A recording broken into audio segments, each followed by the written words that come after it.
Good morning बच्चों। आज के वीडियो लेक्चर में मैं आपको बताने जा रहा हूं कि व्हाट इज इनलाइन फंक्शन। तो देखिए बच्चों, जब हम फंक्शन फंक्शन का जो मेरिट्स है मेमोरी को सेव करना, लेकिन जब हम किसी जो है छोटे फंक्शन को बार बार यूज करते हैं तो होता क्या है, मशीन को बार बार जो है कुछ सेट ऑफ स्टेटमेंट्स फॉलो करने पड़ते हैं। जैसे कि जब हम फंक्शन कॉल करते हैं तो मशीन को जो है क्या करना पड़ता है, एक एरिया से दूसरे एरिया में जंप करना पड़ता है और उसके बाद जो है कुछ डेटा वैल्यूज को रजिस्टर में सेव करना पड़ता है और उसके साथ कुछ आर्गूमेंट्स को स्टैक मेमोरी में जो है पुश करना होता है और उसके बाद हमारा जो रिटर्न कॉल बैक होता है जिस एरिया से कॉल किया गया है, तो इसको जो है फंक्शन का ओवरहेड्स कहते हैं।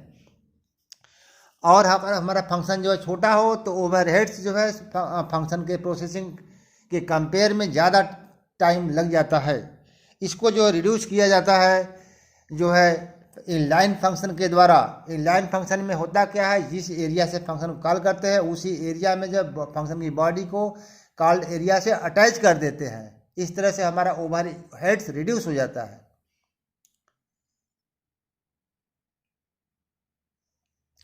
तो आइए इसके बारे में कुछ डिफाइन करते हैं, डेफिनेशन देते हैं।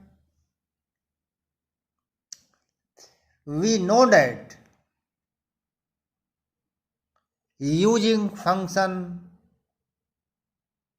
We save memory,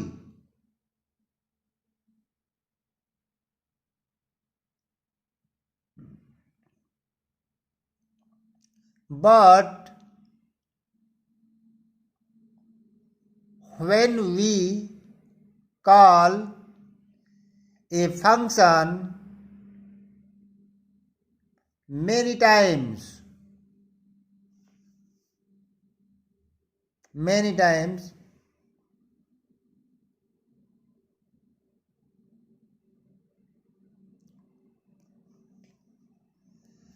then there are many overheads such as jump to function saving registers, pushing data into stack memory,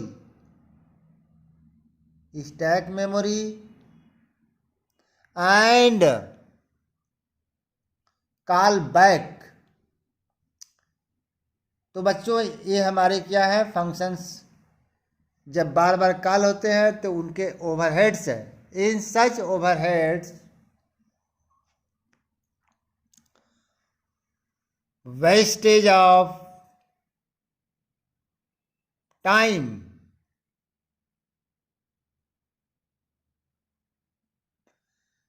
to decrease such overheads, C++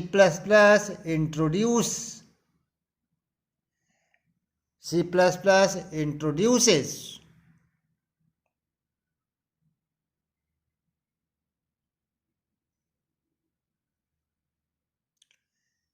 introduces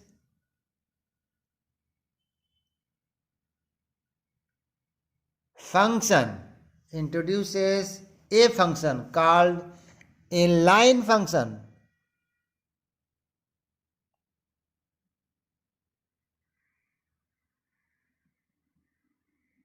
inline is a keywords. बच्चों यहाँ पर inline C++ में एक keywords है जिसके help से machine समझता है कि किस फंक्शन की बॉडी को कॉल्ड एरिया से अटैच करना है।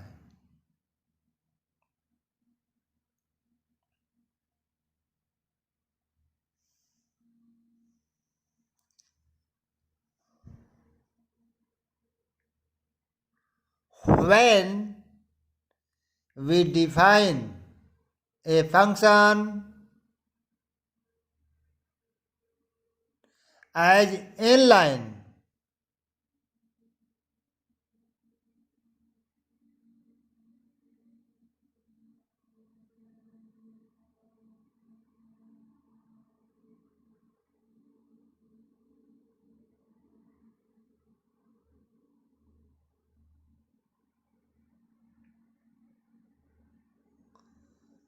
The compiler replaces the function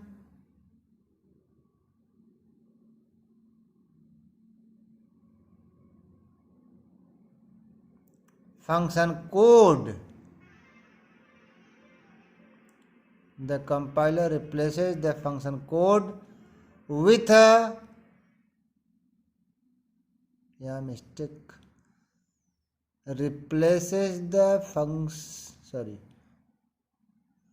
replaces the function call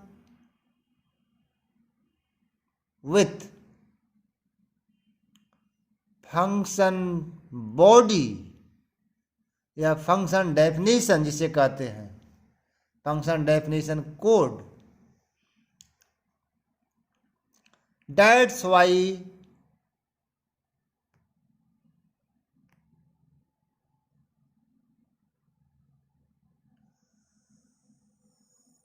the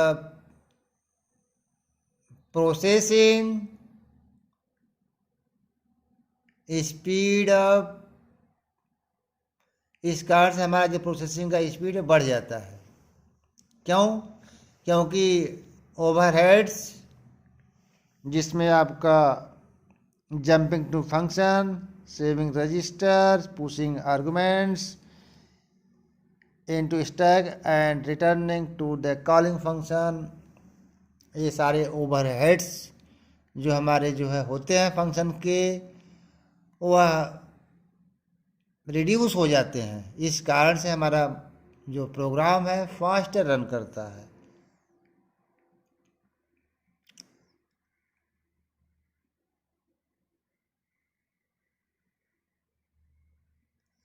we can not, देखिए बच्चों कुछ नोट है, कुछ कंडीशंस है कि हम कुछ तरह के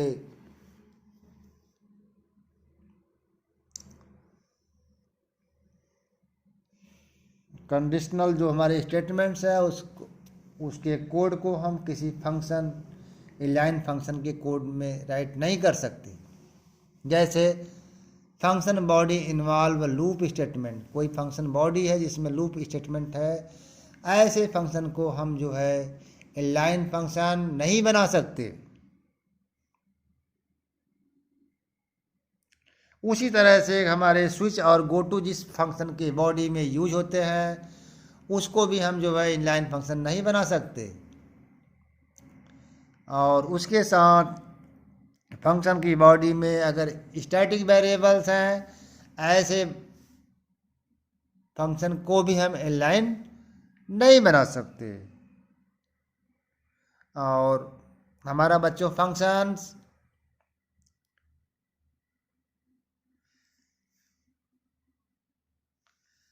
अगर कोई फंक्शन रिकर्सिव टाइप का है तो ऐसे फंक्शन को हम जो है इनलाइन नहीं बना सकते. तो ये हमारे क्या है बाउंडेशंस है. Function body used go to statement, कोई फंक्शन की बॉडी जिसमें गो टू या स्विच स्टेटमेंट का यूज किया गया है बच्चों, उस फंक्शन को हम इनलाइन डिफाइन नहीं कर सकते. ये हमारे जो है लिमिटेशंस है इनलाइन की.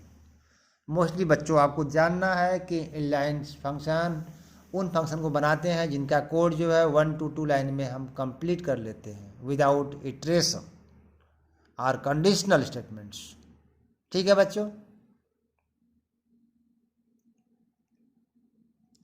तो ये आपके हमारे क्या हैं कुछ कंडीशंस हैं.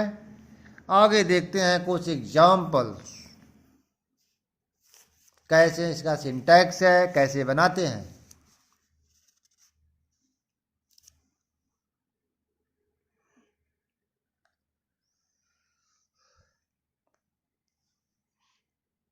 Also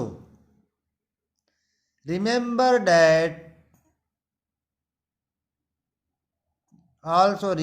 that in C++ the function that are defined inside of a class are automatically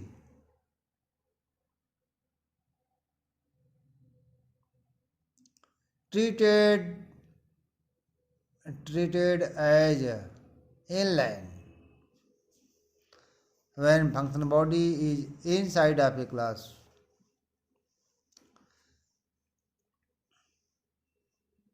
तो बच्चों यहाँ पर मैंने आपको और एक पॉइंट क्लियर कर दिया कि कोई भी फंक्शन, जैसा आप जानते हैं कि फंक्शन का जो डेफिनेशन होता है सी प्लस प्लस में क्लास के इनसाइड और आउटसाइड डिफाइन कर सकते हैं।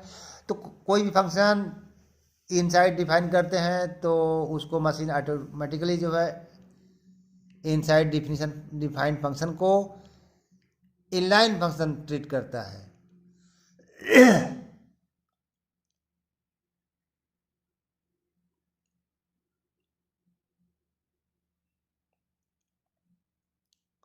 दैट्स इस कारण से हम बच्चों जो किसी फंक्शन को, फंक्शन की बॉडी क्लास के इनसाइड जब हम डिफाइन करते हैं तो उसको एक्सटर्नली जो है इनलाइन कीवर्ड्स का यूज नहीं करते।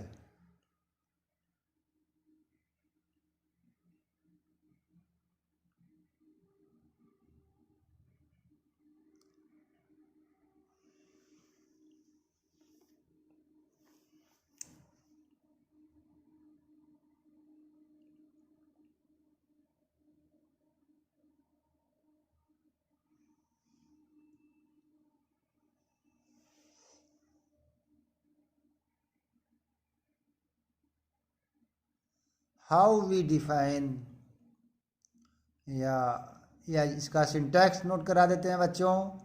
सिंटैक्स कैसे हम इनलाइन फंक्शन को डिफाइन करते हैं।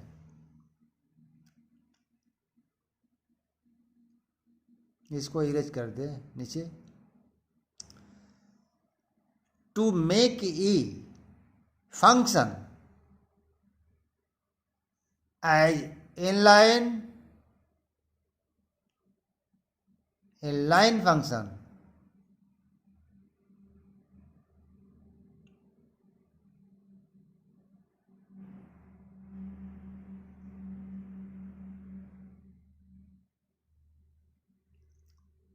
the function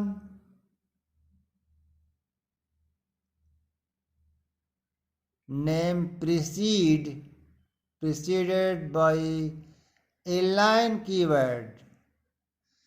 कोई फंक्शन हमें इनलाइन बनाना है बच्चों तो फंक्शन नेम से पहले इनलाइन कीवर्ड्स हम प्रीसीड कर देंगे। फंक्शन की बॉडी फंक्शन की डेफिनेशन से पहले तो वह फंक्शन इनलाइन फंक्शन हो जाता है। और ऐसे फंक्शन की बॉडी कॉल्ड एरिया से उसका जो बॉडी है कोड रिप्लेस कर देता है, अटैच कर देता है कॉलिंग एंड कॉल्ड एरिया एक साथ। तो इस तरह से हमारा जो ओवरहेड्स है मिनिमाइज हो जाता है।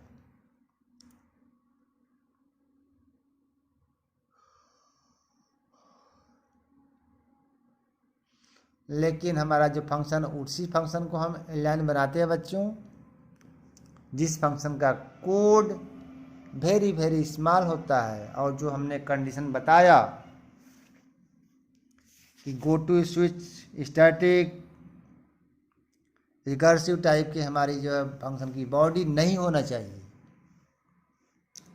देखिए बच्चों इसका syntax, function name parameter list, ये आप जानते हैं return type function name parameter list body तो होता ही है। उसके पहले बच्चों लगा लेंगे कीवर्ड्स इनलाइन।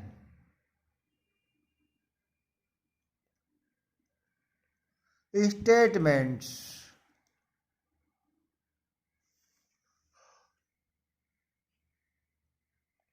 स्क्वायर ब्रैकेट में देखिए रिटर्न वैल्यू लिखा है बच्चों। स्क्वायर ब्रैकेट मीन्स हमारा यह स्टेटमेंट ऑप्शनल है।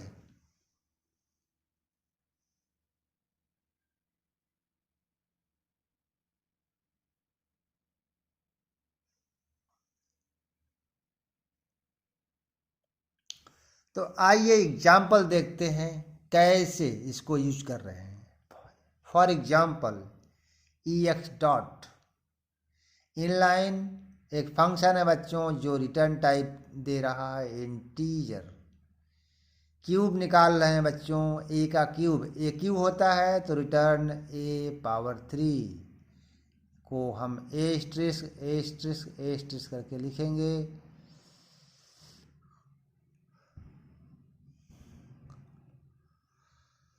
उसी तरह से एक दूसरा फंक्शन बच्चों जिसका हम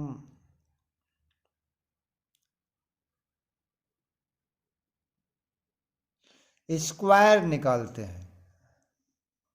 तो देखिए फंक्शन की बॉडी को ऐसे हम डिफाइन करते हैं। फंक्शन की बॉडी रहेगा, उसके पहले आ जाएगा इनलाइन कीवर्ड्स। आइए बच्चों एक एग्जाम्पल, इस एग्जाम्पल के बाद एक प्रोग्राम को इलस्ट्रेट करते हैं कैसे इनलाइन मेथड को हम प्रोग्राम में यूज करते हैं। तो सबसे पहले हम हेडर फाइल यूज करते हैं #include iostream.h। इसके बाद आते हैं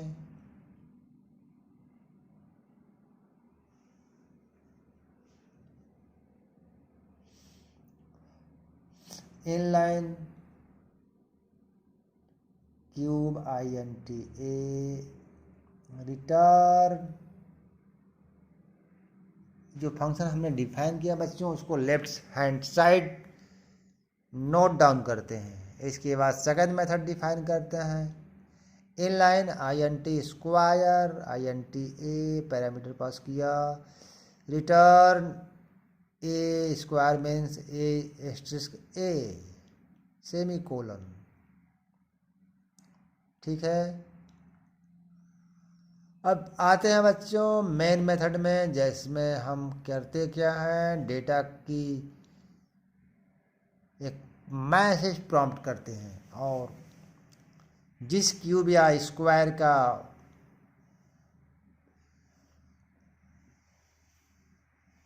वैल्यू निकालना है उसका साइड्स हम लेते हैं कीबोर्ड के थ्रू। और यहाँ पर हमने एक इंटीजर वेरिएबल डिक्लेयर कर लेना चाहिए। चलिए INTA लिख लेते हैं, सॉरी। अब A में उस पैरामीटर को लिया और Cout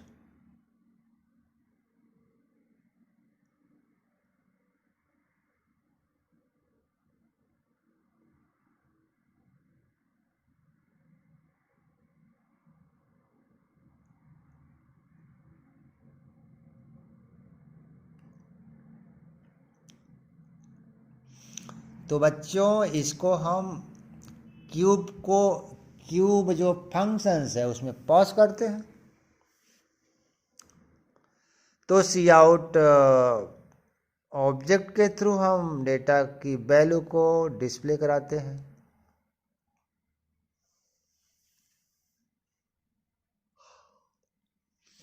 तो क्यूब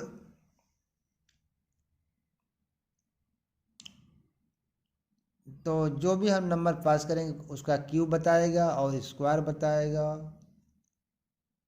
ठीक है।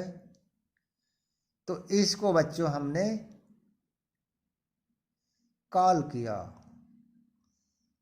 तो होगा क्या, क्यूब A 3 का क्यूब कितना हुआ 27, 3 का स्क्वायर कितना हुआ 9। ठीक है।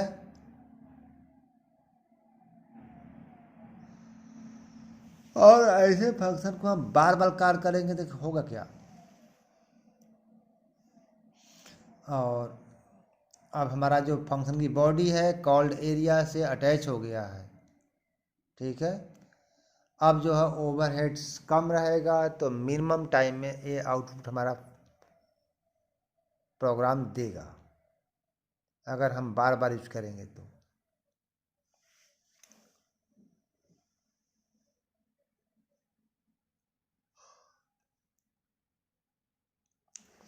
ये तो हो गया जनरल प्रोग्राम बच्चों। अब आइए क्लास ऑब्जेक्ट के हेल्प से इनलाइन मेथड्स को कैसे डिफाइन करते हैं उसको देखते हैं। ठीक है बच्चों, नेक्स्ट एग्जांपल। ये तो हमारा जो है, अब देखिए एक क्लास बनाते हैं बच्चों जिनका नाम है माई इनलाइन। एक क्लास बनाते हैं जिसमें एक प्राइवेट डेटा मेंबर लेते हैं साइड के लिए, private INT A,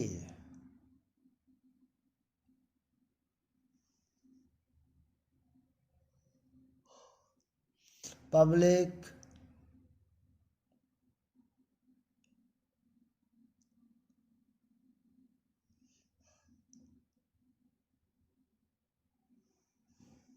INT cube.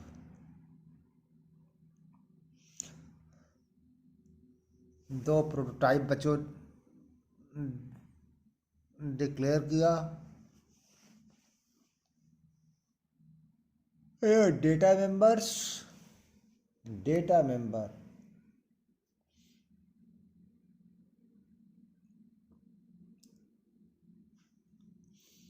Member functions.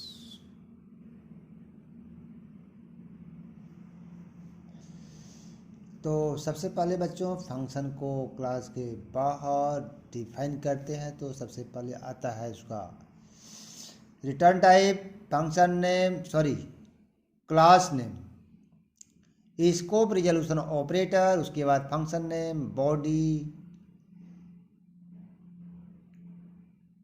Inline. देखो बच्चों रिटर्न टाइप से पहले मैंने लिखा इनलाइन, आपको शायद कम दिखाई दे रहा होगा। आप मैं बोल रहा हूँ आप समझ जाना कि लिखा है इनलाइन, इनलाइन। उसके बाद इंट माई इनलाइन कोलर रिटर्न।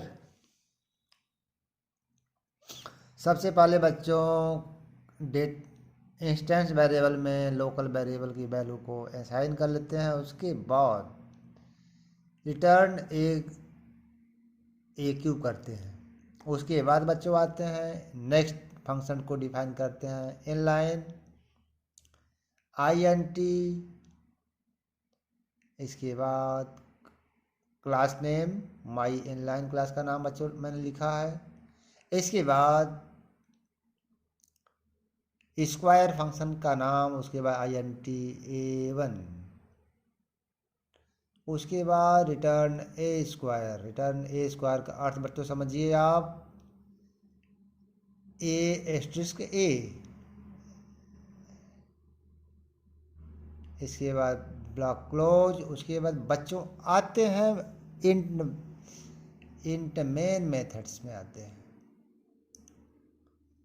इसके बाद हम क्लास टाइप का एक वेरिएबल बनाते हैं जिनका नाम है OBJ। माई इनलाइन क्लास नेम है, फॉलोड बाय वेरिएबल का नाम है OBJ।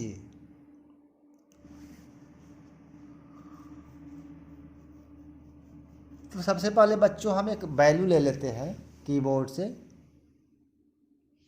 Inter the sides of, एक वेरिएबल ले लेते हैं x, C out, enter the sides of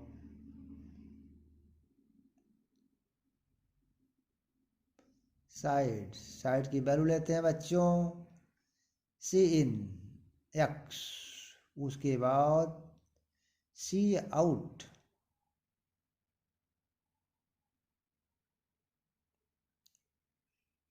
cube की वैल्यू बच्चों कितना आएगा।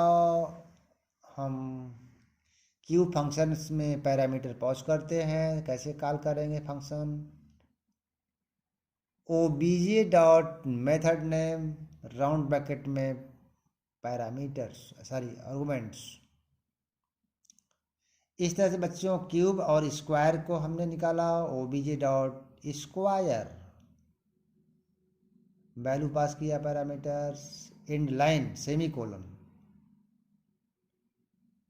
ठीक है, रिटर्न 0 सक्सेसफुल के लिए रिटर्न 0 होता है। 0 से मशीन या ऑपरेटिंग सिस्टम समझता है कि हमारा प्रोग्राम सक्सेसफुल टर्मिनेट हुआ। ठीक है बच्चों, जैसे ही हम जो obj.cube4 करते हैं तो मशीन कंट्रोल क्यूब की बॉडी में जाएगा, और स्क्वायर कॉल करते हैं तो स्क्वायर की बॉडी में मशीन कंट्रोल ट्रांसफ़र होता है। कोड के अकॉर्डिंग रिजल्ट प्रोसेस करके रिटर्न करेगा और आपका जो है स्क्रीन पर डिस्प्ले करेगा। ठीक है बच्चों, तो थैंक यू। आपको अगर मेरा वीडियो अच्छा लगता है तो आप बताइए। जय हिंद।